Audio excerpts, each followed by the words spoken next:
On this Wednesday installment of Locked On Texans, we will be joined by NFL Draft Senior writer Nick Baumgardner as he discusses what he thinks the Houston Texans should do one day ahead of the 2023 NFL Draft.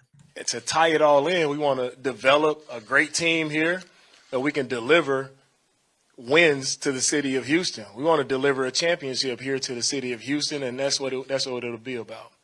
You are Locked On Texans, your daily Houston Texans podcast, part of the Locked On Podcast Network, your team every day.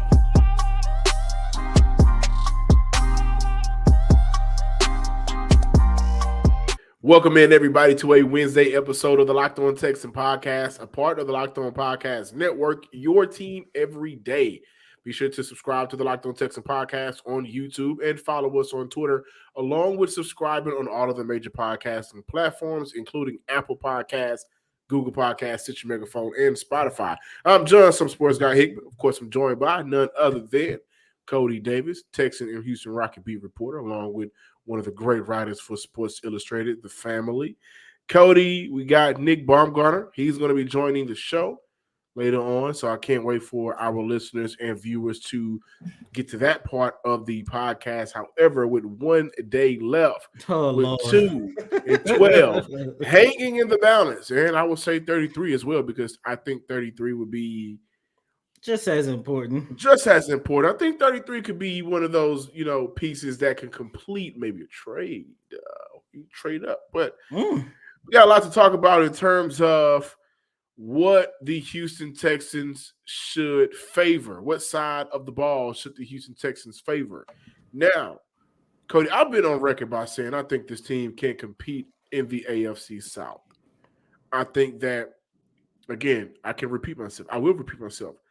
I think the Colts in Houston is in the same boat.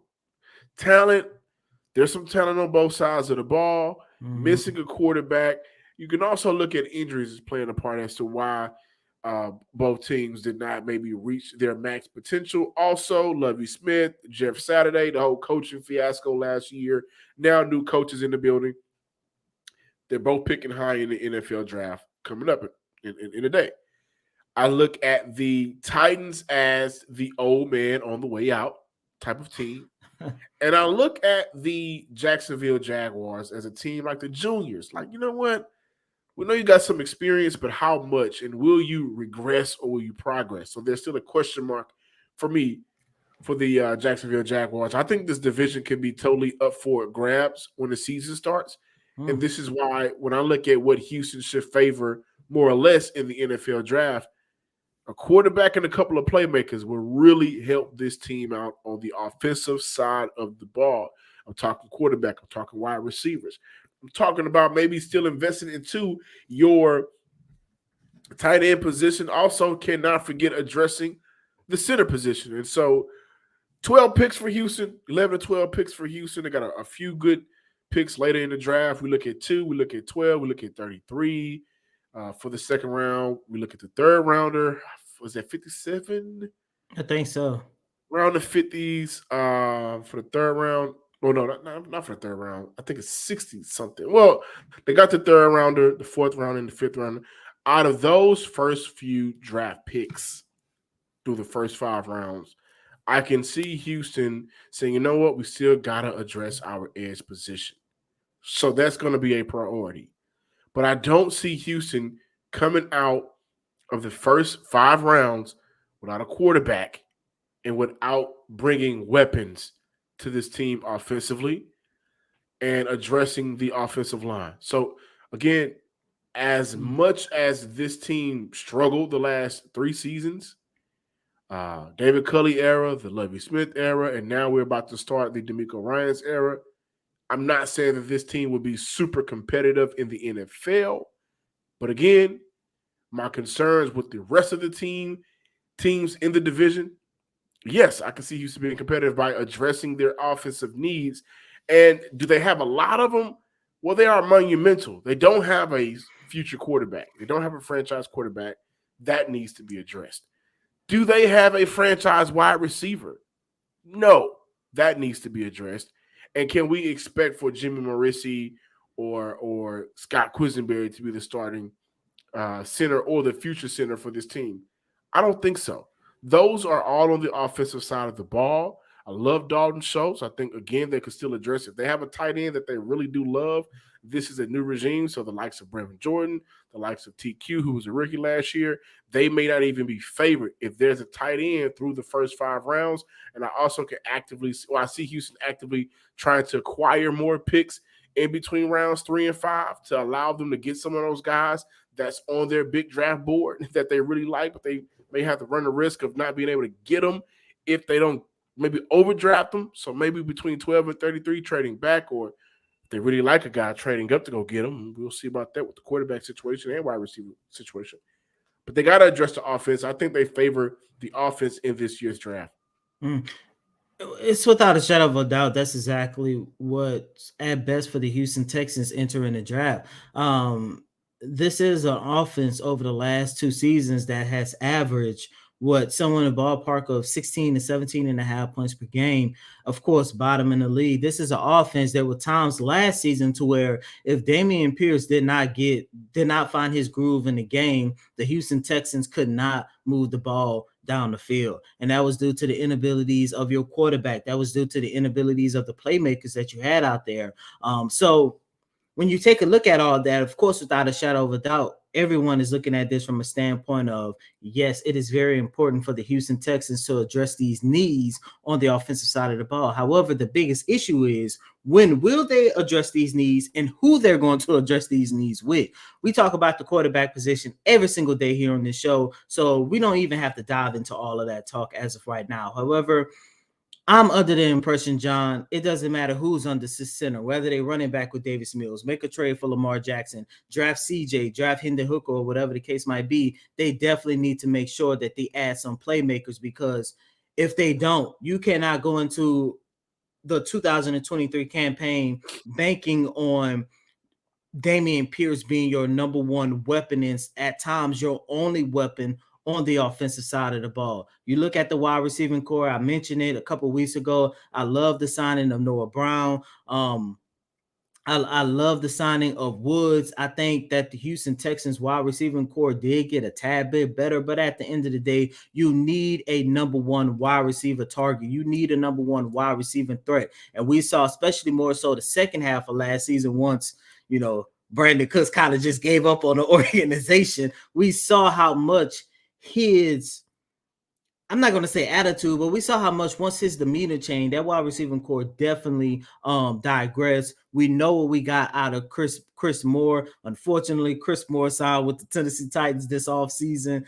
So that is a big loss. However, John, they definitely need some weapons on the defensive side of the ball. Yes, it's very important for them to address the needs on their defensive front. However, like I keep mentioning, when you go back and you take a look at a lot of these one-score losses, I think they had a total of 8 one-score losses over the last 2 seasons. Out of those 8, you cannot sit here and tell me or debate me and say that majority of those one-score losses were due to the inabilities of your defense. It wasn't their fault. Yes, they collapsed during the second half of a lot of these games. However, it was only due to the fact that your offense had them out there on the field way too much, and these guys just totally ran out of gas. So yes, you have to address your defensive front. Please do. We want you to go out there and get an edge rusher that you can build and orchestrate your defense around. However, none of that will matter if you do not address, with the right prospects, you do not address the needs that you need on the offensive side of the ball.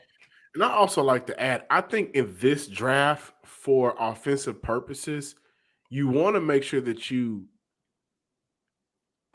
draft the best prospects that you possibly can. So like with the defense, I think that for Houston, if they want to address the safety position, there's going to be prospects later in the draft that you can do that with. For Houston, if you want to, go get you a younger defensive tackle that you want to just kind of coach up and get ready for, you could do that later in the draft. But I do look at the first 5 rounds, and again, no real this hasn't been confirmed, but I do believe that Houston will look to maybe trade a pick or two in order to gain more picks. This is just my own speculation. And with that, that would be a perfect opportunity for Houston to look at some of those later round picks I look at 212, 33, and the first 5 rounds. I don't think Houston needs to address safety. I don't think Houston needs to address the cornerback position. I think a linebacker on defense and edge on defense are the two that I say, yeah, you got to address those.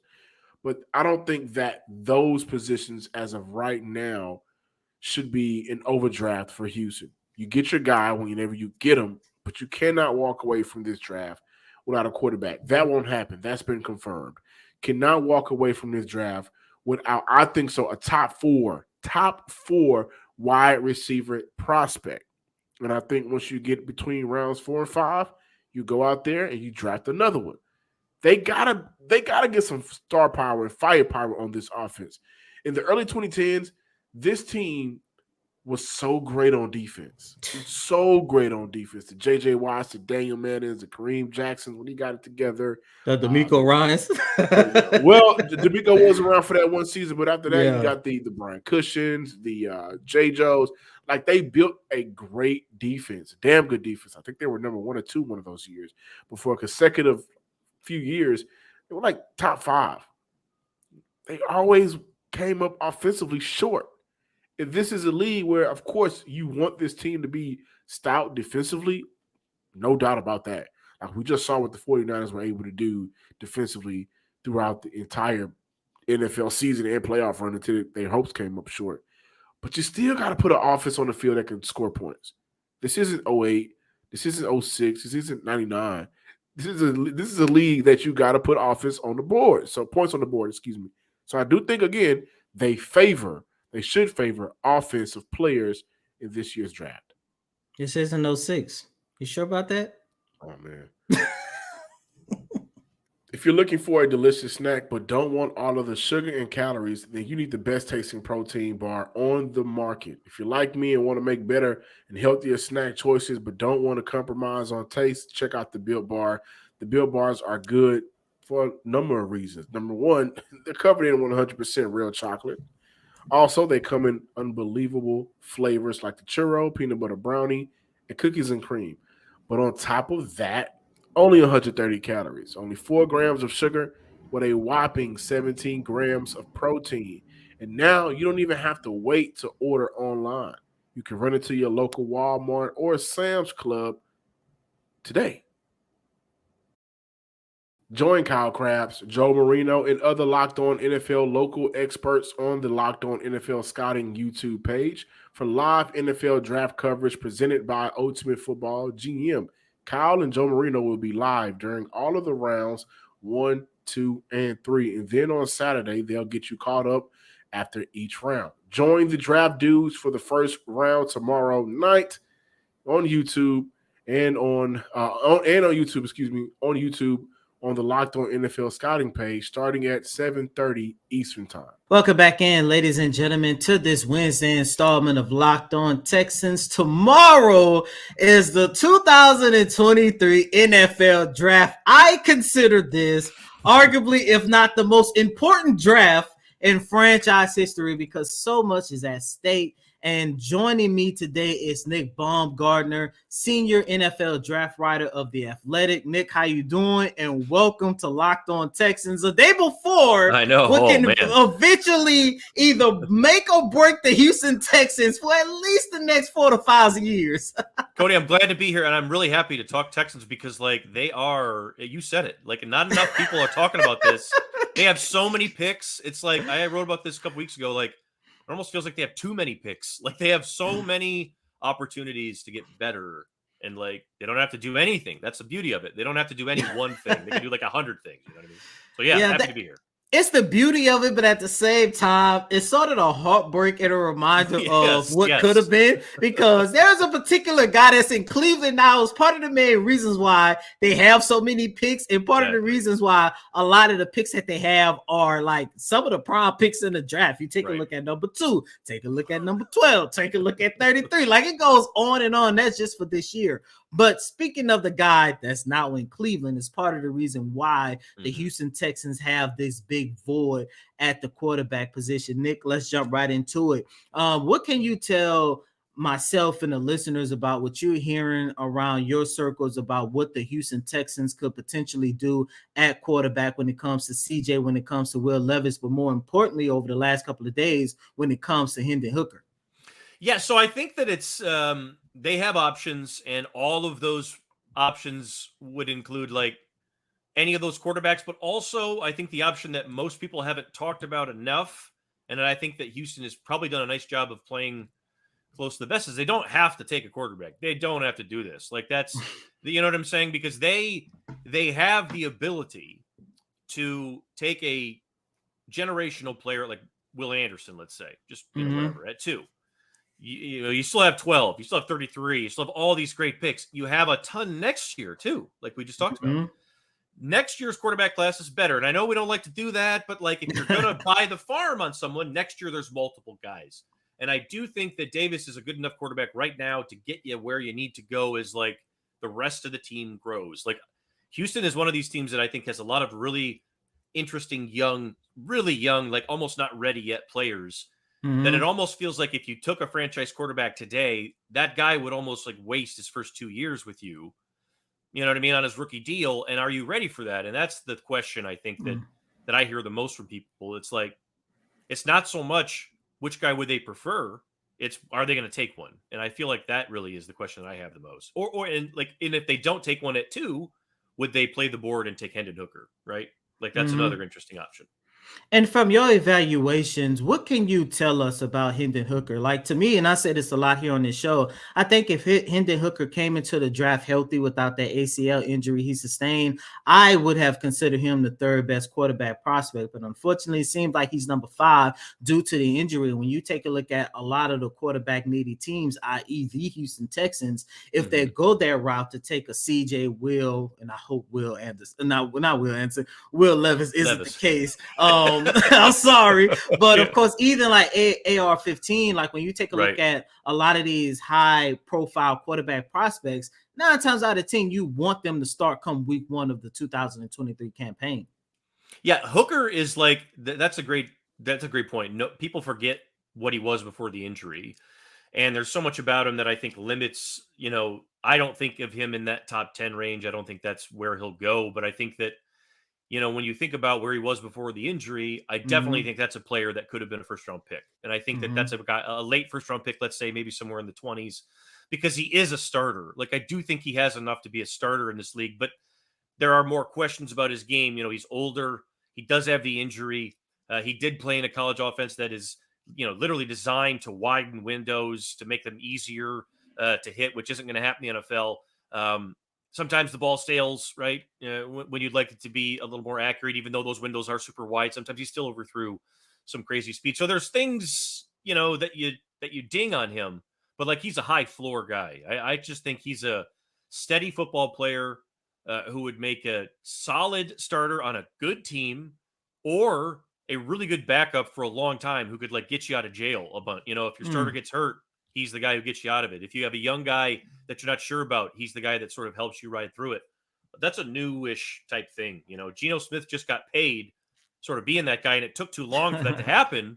But like, I do wonder if like that second level of quarterback is like almost it's an interesting part. You know, I think Hooker falls into that. Nick, I do want to ask you about the defensive side of the ball because started the draft season, a lot of us, including myself, thought without a shadow of a doubt, number 2 you was going to take CJ or Bryce. Of course, as we know, 9 times out of 10, probably 10 times out of 10 at this point, Bryce is going number 1 to Carolina, and all of a sudden it seems like the Houston Texans started to shift their focus. Part of the reason was due to Coach DeMeco Ryans wanting to get himself a foundational cornerstone on that defensive front. At first, it seemed like it was Will Anderson, but what can you tell us about Tyree Wilson, the defensive lineman from Texas Tech? It seemed like his draft stock has really risen over these last couple of weeks. Yeah, Wilson is a sturdy dude. Like, he is sort of the rare big-bodied defensive end who can be like a hammer against the run, but he also has really good pass rush stuff. Like, he's got he was one of the best. I think he led the country for quite a stretch there in PFF's pass rush productivity analytic that they've got there, which is I think a lot of stuff goes into that, like win rate and everything else. But he's a long guy who knows how to use his length, and he's big and sturdy and can move and play the run. Like he's a bigger, and in some ways not as athletic in some other areas. Like he's like Aiden Hutchinson. That's what I think of when I think of Wilson, like a guy that you can. And that is such a good point. Like if Ryan's wanted to take a guy, and anymore in today's NFL, like if you've got two stud edge players that he's a pillar, we just plant him in the ground, like you can do a lot experimentally behind them. You know what I mean? You can take chances on guys. So I think Wilson is that type of guy. He's a 3-down player, no question about it. Anderson, I still like better because I think he can do more in terms of pass coverage, in terms of he's even a more athletic version of probably like a Hutchinson. But I really like Wilson a lot, and I think he's probably right under there. And I could see why teams might even have Wilson ahead of Jalen Carter. All the other stuff about Jalen Carter aside, because Tyree can do so many things out there. Speaking of Jalen Carter, really quick. Yeah. Where is his draft stock as of right now? Yeah, that's the $1 million question, because that's really where like the draft is going to sort of the draft starts in two places. It's like it starts with Houston, whatever Houston's going to do. And then, that sort of untangles the whole thing. And then who takes Carter? Does Seattle take Carter if he falls there? Does Detroit do it? If those two teams pass, at the end of the day, I don't think he falls out of the top 10. And I think that's probably where the floor is, because I think it comes back to how he reacted in the individual meetings. And that's only for him and those people that were in those meetings to sort of know, because the book on him is like, it's complicated. For a lot of young kids, it's complicated. We know this. We were all young, right? Like all I hear on Jalen Carter is that he's a young, very young kid who's really immature, who needs to grow up, and just went through a horrible tragedy, right? So I don't hear he's a horrible person who's like this irredeemable, I don't really hear that. So I tend to think that if you're a mature team that has mature guys in your locker room and you think that he's just a good-natured kid who's just got to grow up, then you'll be okay taking that chance. And that's why I think he's a top 10 pick, because he's a top 3 player, no question about it in the draft. Yeah. One of my dream scenarios, I'm not going to lie, is if he falls to 12. Yeah. If he falls to 12. I was thinking about that. I was like, well, if they still take CJ at 2, do they risk seeing if Carter falls to 12? Then you got 2 foundational pieces on both sides of the ball. Who knows? I wouldn't hate that at all. Because I think you're also going to get, hopefully, I don't know this. Hopefully you get an angry, motivated Jalen Carter, whoever takes him, because he's had a rough go here, right? Like, and a lot of it's been his own doing. So now we'll get to see, ultimately it's up to him, but hopefully we see a motivated dude who comes ripping and tearing for whoever takes him. Hopefully. Nick, last question before I let you go. We talk a lot about the quarterback, but I think the second most important position for the Texans to try to fill in this draft is at wide receiver. I talk a lot about, the disappointing season Davis Mills had, but at the same time, outside of Dameon Pierce, he really did not have any weapons, especially in the wide receiving core, and especially after Brandon Cooks decided he wanted to quit on the team after they decided not to trade him at the trade deadline. But, that's neither here or there. We don't want to talk about that anymore. But, what's the possibility of the Texans exiting the first round without a wide receiver? And if that is the case, who are some of the, second-tier wide receivers that the Houston Texans can target that can actually come in and make a positive impact in this position group?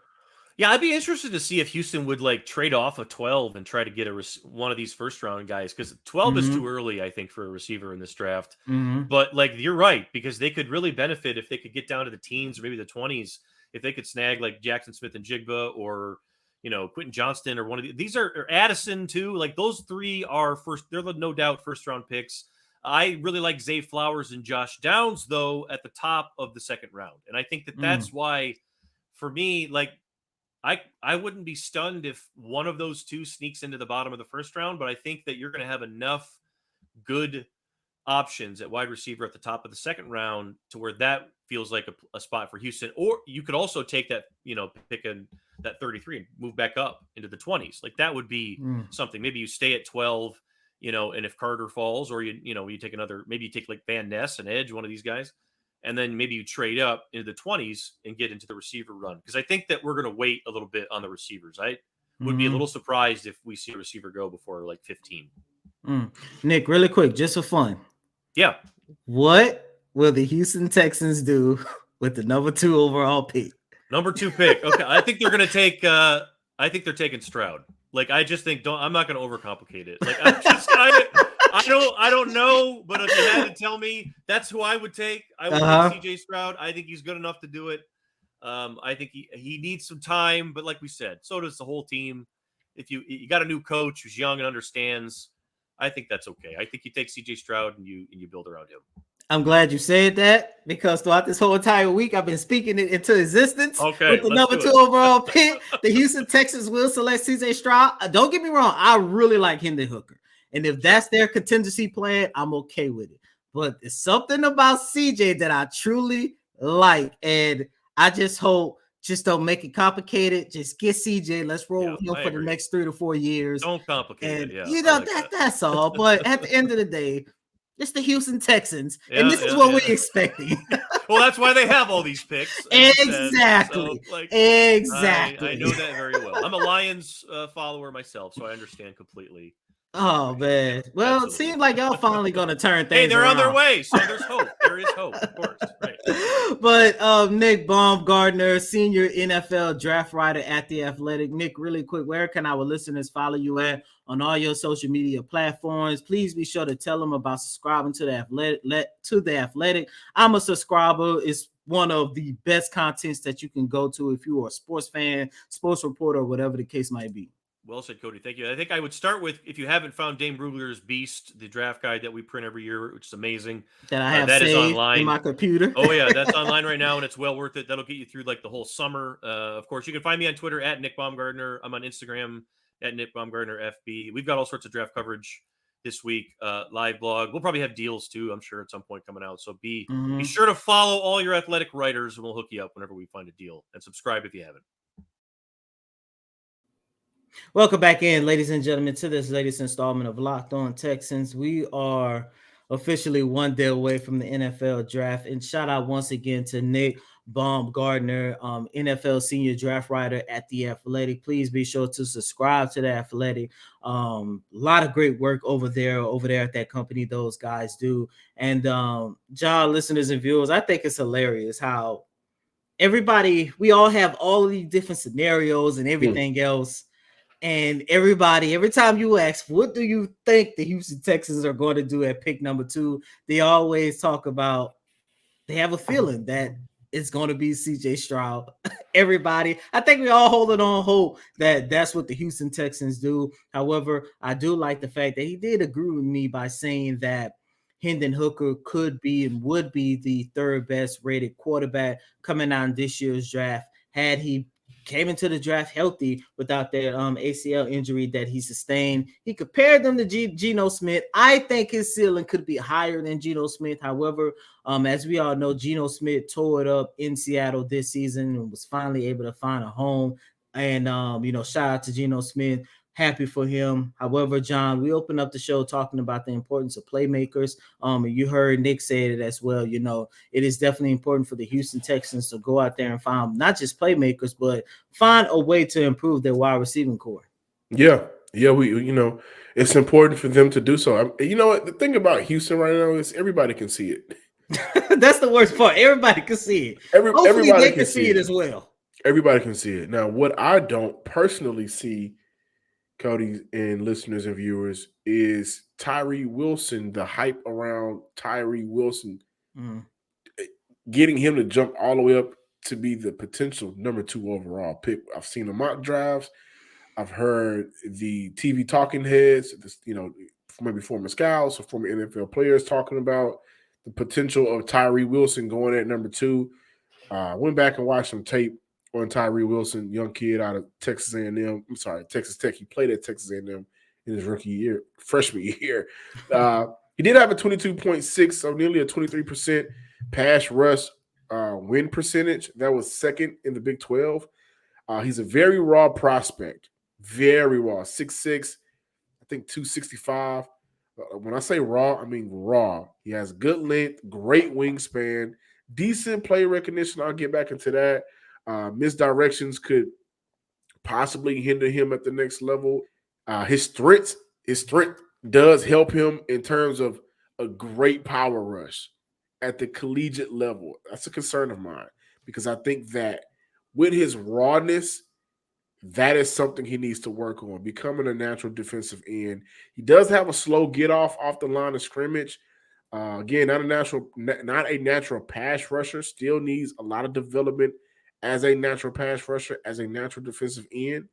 And I wonder if his inability to be effective when the play isn't so point A to point B will help out, though I do believe that he would be great against the run in terms of a backside defender. I think that would play in his favor. But to say that he can jump up to number 2 over Will Anderson, who does have question marks, is very questionable. I'm not seeing that. I could understand if he was a top 10 pick, top 15. I think he will go in the top 15 of this year's draft. But I don't think he's a better prospect than Will Anderson. He doesn't have the track record, the productivity. He doesn't have what Will Anderson brought to the Alabama Crimson Tide. He does not have that. And he did it all in the SEC. So, this young man, Tyree Wilson, who I think could have a decent career, started in the SEC and transferred to the Big 12 and had 14 sacks in the past 2 seasons. Will Anderson had 17 and a half in one season alone two seasons ago. So if Houston does pass up on a quarterback at 2, I put it like this for you guys listening. Houston passing up on Will Anderson for Tyree Wilson, I would say is the equivalent of Houston passing up on CJ Stroud for Will Levis. God honest truth, I believe that. The productivity is there. The stats are there. The film is there. I don't see Houston drafting Tyree Wilson, a raw prospect. When I say, guys, you go back and watch some of his tape. He has the strength. He doesn't necessarily have a lot of good hand motion, good hand movement at the line of scrimmage. Raw, man. This could possibly be, if they draft Tyree Wilson, this could possibly be the Solomon Thomas of Houston's draft. No joke. Thank you guys for checking out today's episode of the Locked On Texans podcast. Be sure to follow us on Twitter at Locked On Texans. Also, give me a follow at John_Hickman12. One day left before the madness. It's not going to be madness. It's going to be nothing but positivity that I'm going to continue to speak of. But as always, I'm your host, Cody M. Davis. Please remember to follow me on Twitter at CodyDavis_24. Once again, that's Cody COTYDAVIS_24. Positivity! Speak it into existence. Until next time, ladies and gentlemen, peace.